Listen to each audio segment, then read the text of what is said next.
وأحسن منك لم تر قط عيني وأجمل منك لم تلد النساء خلقت مبرأ من كل عيب خلقت مبرأ من كل عيب كأنك قد خلقت كما تشاء كتاب أنزلناه إليك مبارك ليدبروا آياته وليتذكر أولو الألباب۔ یہ کتاب برکت والی ہے جسے ہم نے آپ کی طرف نازل فرمایا ہے تاکہ دانش مند لوگ اس کی آیتوں میں غور و فکر کریں اور نصیحت حاصل کریں۔ اللہم صلی علی سیدنا محمد وعلی آل سیدنا محمد بعدد کل ذرۃ مئۃ الف الف مرۃ۔ سامعین و ناظرین کرام، السلام علیکم ورحمۃ اللہ وبرکاتہ۔ سامعین کرام، سورہ نجم آیت 30، آج کا موضوع: کیا ہمارے ذہن کی رسائی صرف ظاہر دنیا تک ہے؟ اس کے ساتھ آج کے سبق کا آغاز کرتے ہیں۔ سب سے پہلے گزشتہ سبق کا اعادہ ہوگا۔ فَأَعْرِضْ عَمَّن تَوَلَّى عَن ذِكْرِنَا وَلَمْ يُرِدْ إِلَّا الْحَيَاةَ الدُّنْيَا۔ سو آپ اپنی توجہ اس سے ہٹا لیں جو ہماری یاد سے روگردانی کرتا ہے اور سوائے دنیاوی زندگی کے اور کوئی مقصد نہیں رکھتا۔ سامعین کرام، سورہ نجم آیت نمبر 30، ذالک مبلغہم من العلم، ان کی سمجھ کی یہیں تک رسائی ہے۔ ان ربک هو اعلم بمن ضل عن سبیلہ، بے شک آپ کا رب جانتا ہے کہ جو اس کے راستے سے بہک گیا، وہو اعلم بمن اہتدی، اور وہ خوب جانتا ہے جو راہ پر آیا، جس نے ہدایت پالی۔ سامعین کرام، گزشتہ درس میں بھی اس پہ ہم نے تھوڑی سی بات کی تھی کہ جو دنیاوی زندگی کے طالب ہیں، اللہ تعالیٰ فرما رہے ہیں کہ ان کی مبلغ علم جو ہے، یعنی اس کی سمجھ کی رسائی وہاں تک ہے۔ اس کا یہ مطلب ہرگز نہیں ہے کہ اللہ تعالیٰ نے اس کو ایسی سمجھ دی ہے کہ اس کی سمجھ آگے کام نہیں کرتی، نہیں۔ اللہ تعالیٰ نے دیکھیں ہمیں ایسی عقل دی ہے کہ ہم ظاہر کو دیکھ کے باطن کا اندازہ لگا سکتے ہیں۔ ظاہر سے ہمیں یہ پتہ چلتا ہے، دیکھیں مبلغ علم کی میں بات کر رہا ہوں، ظاہر سے ہمیں پتہ چلتا ہے کہ ہماری منزل دنیا نہیں ہے۔ انسان کی منزل یہ اگر ہم عقلی طور پہ سوچیں، عقلی طور پہ بغیر کسی ہدایت کے، قرآنی ہدایت کے، تو اس سے یہ پتہ چلتا ہے کہ ہماری منزل تو یہاں ہے نہیں اس کی۔ اور میں آپ کو یہ کہہ رہا ہوں کہ ساری دنیا بھی اگر ایک آدمی کی اکیلی ہو جائے تو وہ ناکامیاب اس لیے ہے کہ ایک تو اس سے فائدہ نہیں اٹھا سکتا۔ چلیں ساری دنیا یہ یا چاند کسی کا سارا ہو گیا، چلیں دنیا ہے اس میں سونا چاندی جو بھی ہے، وہ ساری دنیا ایک شخص کی ہو گئی، لیکن اس کے بعد کہاں جانا ہے؟ اسے مرنا ہے، اور مرتے ہوئے 10 روپے بھی کوئی اس کے ہاتھ میں نہیں رکھے گا۔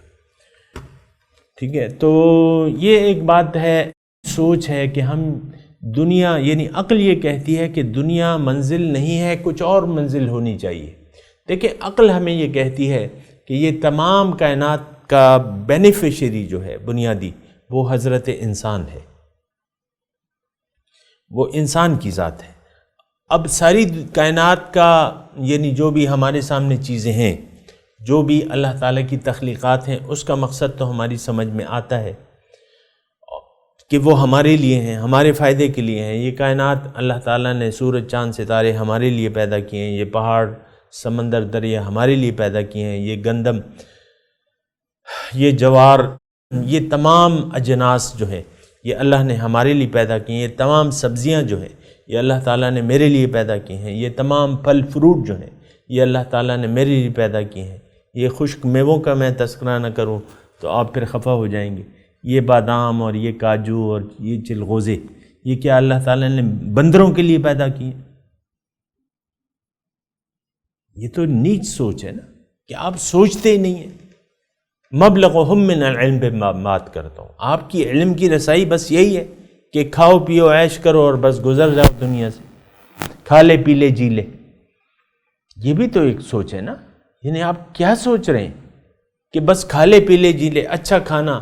عام طور پہ چونکہ میں اسی معاشرے کا ایک حصہ ہوں، مجھے معلوم ہے کہ لوگوں کا خیال کیا ہے دنیا کے بارے میں، کامیابی کے بارے میں۔ لوگوں کو کس نے کم وقت میں زیادہ دولت کما لی، زیادہ عزت کما لی، زیادہ شہرت کما لی، اور اچھا گھر، اچھی بیوی، اچھا شوہر اور بچے اور یہ اور وہ، یہ پلاٹ، زمین، بنگلے وغیرہ، کاریں چمکتی دمکتی، اور بس وہ اس پہ اتنا غرور کرتا ہے کہ میں تو بڑا کامیاب ہو گیا۔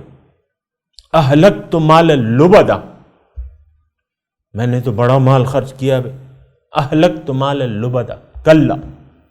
تو یہ ایک سوچ ہے ہماری، ایک گھٹیا سوچ ہے، ایک شرمناک سوچ ہے جو ہم نے اس دنیا کے بارے میں اپنا لی ہے کہ ہم دنیا ہی کو کامیابی اور ناکامی کا پیمانہ قرار دیتے ہیں۔ ہمارا مبلغ علم جو ہے بس یہی ہے کہ بس دنیا، جس نے بھی زیادہ دنیا اکٹھی کر لی بس وہ کامیاب ہے، ایسی بات نہیں ہے سامنے کا۔ تو بہرحال ذالک مبلغہم من العلم۔ اب یہ دیکھیں یہ الفاظ جو ہیں تھوڑا سا دیکھیں، بھاگنے کی ضرورت نہیں ہے کہ میں آپ کے سامنے بس آیات تلاوت کرتا جاؤں بھاگتا جاؤں، تھوڑا سا سوچیں۔ یہ جو آیات ہم 29 اور 30 ہم نے پڑھی ہے یا آپ پڑھ رہے ہیں، اس میں آپ دیکھیں نہ کسی دین کا تذکرہ ہے، نہ کسی مسلمان کا تذکرہ ہے، نہ یہودی، نہ ہندو، نہ عیسائی، نہ سکھ، کسی کا نام ہی نہیں ہے۔ نہ مومنوں کی بات کر رہے ہیں، نہ مشرکوں کی بات ہو رہی ہے، نہ کافروں کی بات ہو رہی ہے۔ یہ تو ذرا دیکھیں نا، ٹیکسٹ کو تو دیکھیں نا۔ میں بھی آپ سے اکثر کہتا ہوں کہ قرآن رویوں کی بات کرتا ہے، باقی تو آپ کی اپنی سوچ ہے، لیکن انسان یعنی انسان کا رویہ کیا ہے، اس کی سوچ کیا ہے، اس کی اللہ تعالیٰ اکثر بات کرتا ہے۔ اور اس میں جب بات کرتا ہے تو پھر مذہب کا تذکرہ ہی نہیں ہوتا، اس میں نہ توحید کا تذکرہ ہوتا ہے، نہ آخرت کا ہوتا ہے، جو بھی ہے۔ تو یعنی اس قسم کی آیت جو ہے اس میں ایک روش کا تذکرہ ہے، اس میں ایک ذہنی اپروچ اللہ تعالیٰ بتا رہے ہیں ان دو آیات میں۔ اور پھر حضور صلی اللہ علیہ وسلم جو آئے ہیں وہ تو اس لیے آئے ہیں کہ اللہ کی ہمیں یاد دلائیں کہ اے انسان بھٹکے ہوئے، تمہاری منزل تو اللہ ہے۔ اور اس میں ایک اور بڑا قیمتی نقطہ ہے ان دو آیات میں، اگر دیکھیں، ان ربک هو اعلم بمن ضل عن سبیلہ، سبحان اللہ، ان ربک هو اعلم، اللہ جانتا ہے، رب کو معلوم ہے، تمہارے رب کو معلوم ہے جو اس کے راستے سے بہک گیا اور جو اس کے راستے پر ہے۔ اب بات کیا ہو رہی ہے، اس میں مضمون کیا ہے، اس میں ہمارا مقصد حیات پوشیدہ ہے اس جملے میں سامنے کرام، کہ ہماری منزل تو اللہ ہے۔ ان الی ربک المنتہا، اے انسان تیری انتہا تو رب ہے۔ اب رب کے راستے پر جو چل رہا ہے وہ تو بہکاوا نہیں ہے، جو دنیا کے راستے پر رواں دواں ہے ان آیات کی روشنی میں، لم یرد الا الحیات الدنیا، یہ تو بہک گیا ہے، یہ تو بہک گیا ہے جس نے باطل کو منزل بنا لیا۔ آپ کا کام، میں ذرا آسانی کے لیے آپ کی ایک مثال پیش کر دوں، میں مردان میں ہوں، میرا کام پنڈی میں ہے، اور میں نے گاڑی پکڑ لی ہے سوات کی جو منگورا جا رہی ہے، اڈے پہ گیا، کام میرا، مقصد میرا پنڈی میں تھا، کام میرا پنڈی میں تھا اور بہت ضروری کام تھا، لیکن جب میں اڈے گیا تو اس نے مجھے کہا جو گاڑی والا ہے، فلائنگ کوچ ہے، بس والا ہے، اس نے کہا کہ بھئی ہم آپ کو منگورا لے جائیں گے، کوئی پیسہ کرایہ ٹکا نہیں لیں گے، آپ کو یہ ایئر کنڈیشن بس ہے، اس میں کھانا پینا بالکل فری ہے، اور آپ کو ہم یعنی نقد بھی دیں گے۔ ہمارے منہ میں رال آ گئی۔ کبھی ایسا ہوا ہے کہ آپ کو کسی بس میں بیٹھے ہیں اور آپ کو جو کنڈکٹر ہے، مثال کے طور پہ 1000 روپے کرایہ ہے بس کا، 1000 روپے مثال کے طور پہ اس کا، تو اس نے کہا کہ نہیں، آپ سے نہیں، ہم آپ کو دیں گے، اگر آپ کی ہماری گاڑی میں سفر کریں آپ کو 1000 روپے بھی دیں گے اور بہترین ٹریٹمنٹ دیں گے، راستے میں اعلیٰ ترین کھانا اور اعلیٰ ترین رہائش بھی دیں گے، یہ بھی دیں گے، جو بھی ہوگا، ٹھہرنا، سیر بھی کرائیں گے آپ کو۔ ہمارے منہ میں پانی آ گیا۔ یہ تقریباً اس طرح کا معاملہ ہے کہ دیکھیں ہماری منزل، ہمارا مقصود یہاں نہیں ہے، اللہ ہے، آخرت ہے۔ ہماری منزل، ہمارا مکان، رہنے کا جو مکان ہے وہ آخرت میں ہے۔ حضور صلی اللہ علیہ وسلم نے فرمایا ہے کہ الدنیا دار لمن لا دار لہ ومال لمن لا مال لہ، کہ دنیا تو اس کا گھر ہے جس کا کوئی گھر نہ ہو، اس کا مال ہے جو کس کا مال نہ ہے۔ ہمارا گھر تو آخرت میں ہے، ہمارا گھر تو انشاءاللہ آخرت میں ہے۔ ہم نے قرار پکڑنا ہے اللہ تعالیٰ کی دربار میں۔ یہ تو ایک سفر ہے، ہمارا انتہا جو ہے ہمارا رب ہے۔ سامعین کرام، تو بہرحال اب یہ 2 آیات جو ہیں بہت اہم ہیں۔ اس میں آپ دیکھیں ان ربک هو اعلم بمن ضل عن سبیلہ، میں آپ کو کہہ رہا ہوں کہ ان آیات میں ہمیں ہماری منزل کا بھی پتہ چلتا ہے اور ہدایت کا بھی پتہ چلتا ہے اور گمراہی کا بھی پتہ چلتا ہے۔ اب اس کا خلاصہ بیان میں آپ کو کر رہا ہوں کہ جس نے اللہ کو اپنی منزل بنا کے اللہ کی یاد میں زندگی گزاری، اس کی میں تشریح کر چکا ہوں آپ کو، تو اس کی منزل وہ تو کامیاب ہے، وہ تو بامراد ہے، وہ اس نے نجات پالی۔ لیکن جس نے باطل کو اپنی منزل بنا لیا اور آخرت کو بھلا دیا، اور آخرت کو بھلانے کا جو ہے وہ آپ کو میں نے کہا کہ آپ نے آخرت کو نظر انداز کر دیا، اللہ کی یاد سے منہ پھیر کے آپ نے زندگی گزاری، جیسا کہ آج امت مسلمہ اس میں گرفتار ہے۔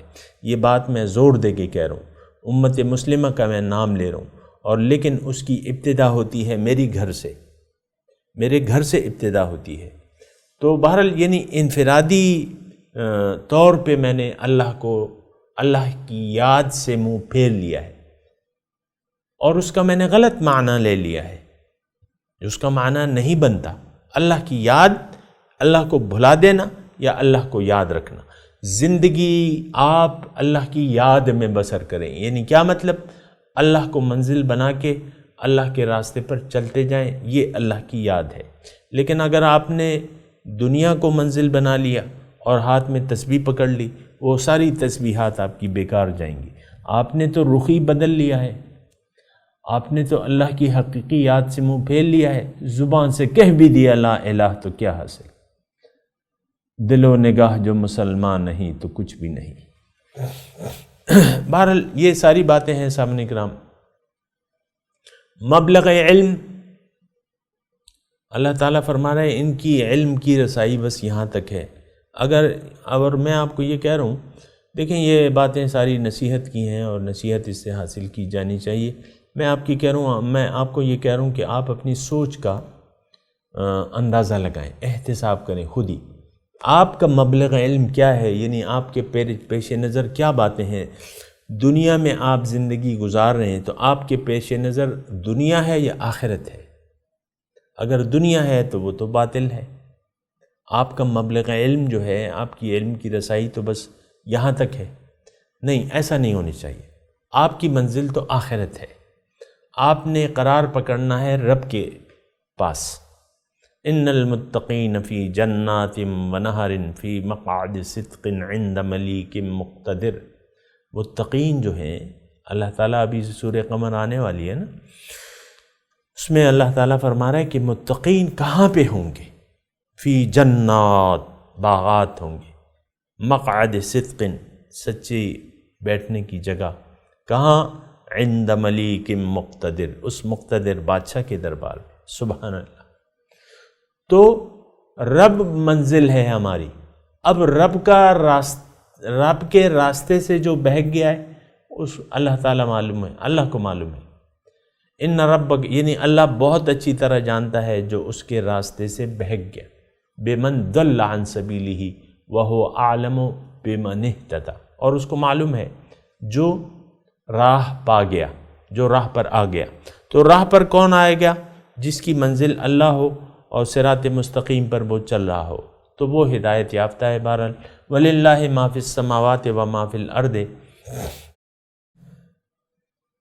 اللہ تعالیٰ فرما رہے ہیں کہ لفظی ترجمہ وَلِلَّهِ، اور اللہ ہی کا ہے، ما جو کچھ فی السماوات آسمانوں میں ہے، وما فی الارض اور زمین میں ہے، لیجزی الذین اساؤوا بما عملوا، تاکہ اللہ تعالیٰ بدلہ دے برا کرنے والوں کو ان کے اعمال کا، وَيَجْزِيَ الَّذِينَ أَحْسَنُوا بِالْحُسْنَى، اور نیکی کرنے والوں کو نیک بدلہ دے۔ وَلِلَّهِ مَا فِي السَّمَاوَاتِ، اس میں بھی مضمون ہے سامعین کرام سمجھنے کا اور سمجھانے کا۔ ایک تو جو شروع کی آیت ہے کہ وَلِلَّهِ مَا فِي السَّمَاوَاتِ وَمَا فِي الْأَرْضِ، اس کا کیا مطلب ہے؟ دیکھیں اس میں اس کا معنی کیا ہے؟ جو لفظی معنی ہے کہ بھئی جو کچھ آسمانوں و زمین میں وہ تو اللہ ہی کا ہے۔ اب دیکھیں ہم نے اپنی آخرت خراب کر دی ہے دنیا کے لیے۔ اگر میں اپنا سارا جو قومی حال ہے امت مسلمہ کا، اگر اس کو ایک جملے میں بیان کروں تو وہ جملہ یہ بنتا ہے کہ ہم نے اپنی آخرت، اپنی دنیا کے لیے آخرت کو داؤ پہ لگا دیا ہے۔ دنیا سنوارنے کے چکر میں ہم آخرت کو بھلا دیا ہے۔ ہم نے اللہ کی یاد سے، اللہ تعالیٰ کی یاد کو ہم نے اپنے دل سے بھلا دیا ہے۔ تو اب وہ میں جو جملہ بنا رہا ہوں وہ میں ایک ترتیب سے بناتا ہوں۔ دیکھیں وَلِلَّهِ مَا فِي السَّمَاوَاتِ وَمَا فِي الْأَرْضِ، اللہ تعالیٰ فرما رہا ہے جو کچھ آسمانوں اور زمین میں ہے، یعنی ہر چیز کا مالک تو میں ہوں۔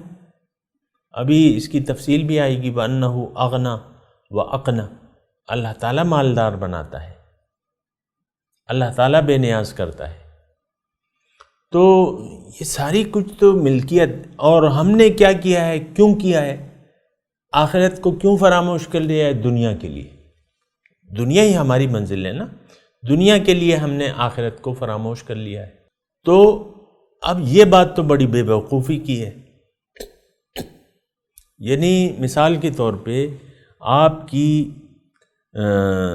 ایک مٹھی میں، یعنی ایک شخص ہے میرے پاس آتا ہے تو اس کی مٹھی میں کوئلہ ہے اور دوسری مٹھی میں، یعنی کوئلے کا ایک ڈیلا ہے اور دوسری مٹھی میں اس کے سونے کا ایک ڈیلا ہے۔ اب وہ مجھے مٹھی کھول کے بھی دکھاتا ہے۔ جنت کا حال اللہ تعالیٰ نے بیان نہیں کیا ہے، سبحان اللہ، موجہ ہی موجہ ہے۔ وہ کھول کے دکھاتا ہے کہ دیکھو یہ کوئلہ ہے، اور یہ دیکھو یہ سونا ہے، یہ ہیرا ہے، ڈائمنڈ ہے، کون سی چیز لیتے ہو؟ اب وہ شخص کتنا بے وقوف ہے جو کوئلے کا انتخاب کر لے، جس سے بس تھوڑا سا ہی فائدہ ہے، بس وہ جل جائے گا، راکھ ہو جائے گا، ختم ہو جائے گا، کوئلہ جل کے راکھ ہو جائے گا۔ سونے کی تو آپ کو معلوم ہے، مجھ سے زیادہ تو آپ کو اس کی قدر و قیمت کا پتہ ہے، اور وہ ڈیلا ہے تقریباً 1 پاؤ کا ڈیلا ہے، 1 پاؤ کا ایک بلاک ہے سونے کا، اور یہاں ظاہر ہے کہ ایک کوئلے کا ایک ڈیلا ہے۔ تو اب یہ ہے نا کہ اللہ تعالیٰ، دیکھیں اللہ تعالیٰ تو ہمیں تو اس کے وجود کا یقین نہیں ہے، کیونکہ ہم نے اس کی یاد سے اپنے دل کو پھیل لیا ہے، اور ہم نے یعنی ہمارے دل جو ہے نا وہ دنیا کی یاد سے آباد ہے۔ آپ دیکھیں نا، میں آپ کو کہتا ہوں کہ ہماری اکثر پریشانیاں جو ہیں وہ دنیا کے بارے میں ہیں۔ دنیا کے بارے میں ہماری پریشانیاں ہیں اور دنیا ہی ہمیں مقصود ہے، محبوب ہے اور مطلوب ہے، لیکن بات یہ ہے کہ یہ چیز جو ہے یہ تو عارضی ہے۔ اب دیکھیں اللہ تعالیٰ نے ہمیں جنت کا وعدہ کیا ہے، ہاں بالکل کیا ہے، اور جنت کی نعمتوں کی تفصیل بیان کی گئی ہے، بالکل کی گئی ہے، اور یہ بھی کہا ہے کہ اس سے کہیں بہتر ہوگا۔ فَلَا تَعْلَمُ نَفْسٌ مَّا أُخْفِيَ لَهُم مِّن قُرَّةِ أَعْيُن، کوئی نفس نہیں جانتا کہ اس کی آنکھوں کی ٹھنڈک کے لیے میں نے کیا کیا تیار کر رکھا ہے۔ اب دیکھیں میں آپ کو سامنے یہ مضمون اتنا گہرا ہے، مجھے ذرا سمیٹنا مشکل لگ رہا ہے، لیکن بہرحال میں بات کر رہا ہوں، آپ ذرا توجہ دیں میں کیا کہنا چاہ رہا ہوں۔ اللہ تعالیٰ یہاں کیا فرما رہا ہے؟ اللہ تعالیٰ فرما رہا ہے، ابھی ہم نے اس میں اسی صورت میں پڑھا ہے، ام للانسان ما تمنا فللہ الآخرۃ والأولی، یہ اسی قسم کی آیت ہے، الفاظ مختلف ہیں، یہ آیت بھی اسی قسم کی۔ اس میں میں نے، اگر آپ نے نہیں سنا تو سن لیں، اور اس میں میں نے وضاحت کی ہے کہ اللہ تعالیٰ کے دنیا اور آخرت تو اللہ تعالیٰ کی مٹھی میں ہے، اللہ کے قبضے میں ہے، اللہ کے قبضہ قدرت میں ہے۔ ہمیں اگر کچھ بھی دیا ہے اس کا مالک حقیقی کون ہے؟ اللہ ہے۔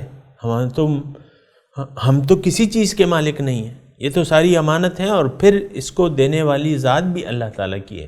یہ ساری نعمتیں آپ دیکھ رہے ہیں، آسمان اگر بارش برسانا بند کر دے مثال کے طور پہ، قحط آ جائے گا، یہ سب کچھ یعنی پھر غلے وغیرہ جو یہ بے شمار ہر روز جو ہے وہ آپ دیکھ لیں ٹرکوں کے ٹرک کھڑے ہوتے ہیں، ٹماٹروں کے ٹرک کھڑے ہوئے ہیں، آلوؤں کے کھڑے ہوئے ہیں، پیاز کے کھڑے ہوئے ہیں۔ یہ آپ کبھی سبزی منڈی میں جا کے دیکھیں نا، عبرت کے لیے، یہ بس ٹرک، کیونکہ یہ روزانہ کی ہماری وہ ہے سبزی جو ہے کھاتے ہیں ہم روزانہ، تو وہ ٹرک کے ٹرک آتے ہیں۔ شام کو دیکھیں بولیاں لگتی ہیں، بڑے بڑے ٹرک ہیں، یہ کیا، یہ مٹی سے بن کی اجناس آ رہی ہیں۔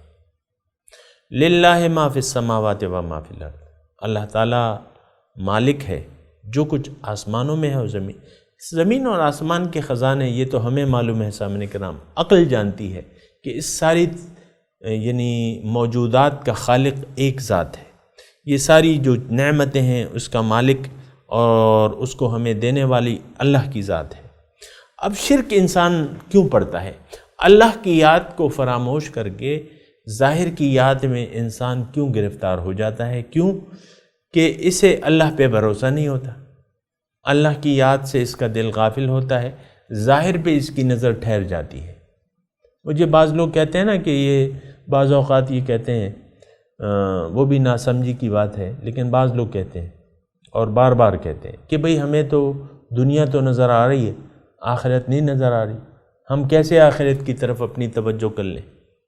تو بات یہ ہے بھیا کہ دنیا جو کچھ بھی ہے اگر نظر بھی آ رہی ہے تو اس کے پیچھے کون سی ذات ہے؟ یہ بات بھی تو مجھے بتاؤ نا۔ تمہارا اپنا وجود کس کا مرہون منت ہے اپنی پیدائش میں؟ کیا تم نے خود اپنے آپ کو پیدا کیا ہے؟ ام خلقوا من غیر شیء ام هم الخالقون، گزشتہ آیت میں ہم نے پڑھا تھا کہ کیا یہ خود بخود پیدا ہو گئے ہیں یا انہوں نے خود بخود یعنی انہوں نے اپنے آپ کو بنا لیا؟ ام خلقوا من غیر شیء ام هم الخالقون، کیا یہ خود اپنے خالق ہیں یا یہ خود بخود پیدا ہو گئے؟ ایسی بات تو نہیں۔ تو بھیا یہ ساری چیزیں جو نظر آ رہی ہیں اس کے پیچھے تو اللہ تعالیٰ کی قدرت ہے، یہ اس کا سایہ ہے، یہ اس کا ارادہ ہے بھیا، کیوں نہیں ہے؟ کوئی اور چیز کا تو وجود ہی نہیں ہے، یہ تو سب کچھ جو ہے موجودات، یہ اللہ تعالیٰ کی قدرت کاملہ کا اظہار ہے، اور وہ ہر چیز پر قادر ہے۔ مٹی سے اس نے ہمیں بنایا ہے، ابھی آئے گا مضمون، یعنی ہوا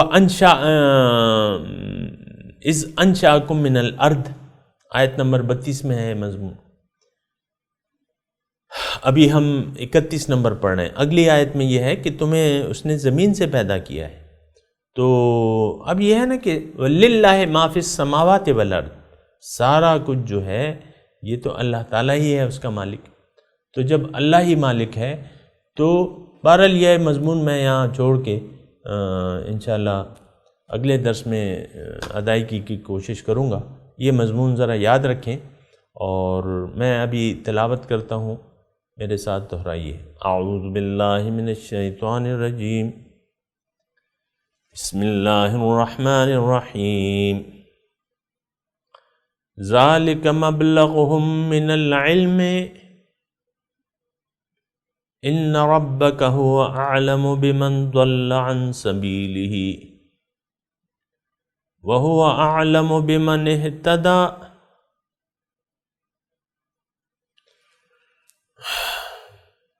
اب اس آیت کا ترجمہ سنا دیں۔ ذالک مبلغہم من العلم، ان کی سمجھ کی رسائی تو یہیں تک ہے، یعنی ان کا سوچ دنیا سے زیادہ اور کچھ نہیں ہے۔ ان ربک هو اعلم بمن ضل عن سبیلہ،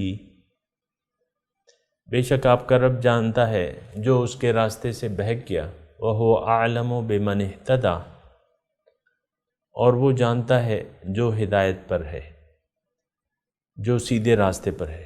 اب ان آیت کی تلاوت اور ترجمہ۔ ذَلِكَ مَبْلَغُهُم مِّنَ الْعِلْمِ إِنَّ رَبَّكَ هُوَ أَعْلَمُ بِمَن ضَلَّ عَن سَبِيلِهِ وَهُوَ أَعْلَمُ بِمَنِ اهْتَدَى۔ That is the extent of their knowledge. Your Lord knows best who has strayed from his path, and he knows best who has accepted guidance. اس کے ساتھ ہی آج کے درس کا وقت اختتام کو پہنچا۔ انشاءاللہ اگلے درس میں ملاقات ہوگی۔ وآخر دعوانا ان الحمدللہ رب العالمین، والسلام علیکم ورحمۃ اللہ وبرکاتہ۔